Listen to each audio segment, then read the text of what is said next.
So hello, good morning mga ka-newkers. So natay ka-street karon no. Kapdo na to ni sila nga mga baktin.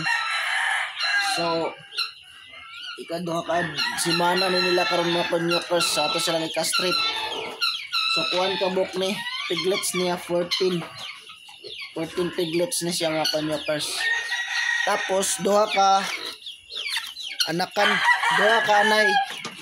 So nga to ang iyang mga baktin atong kapnon. So mo ni siya ang ikaduha. Kaniya.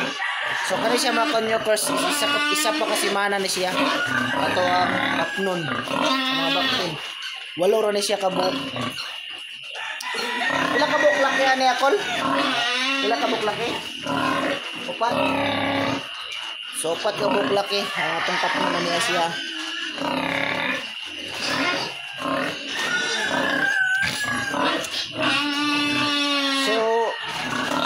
Good morning no, sumora to ang update sa sayo sa kabuntagon. Thank you.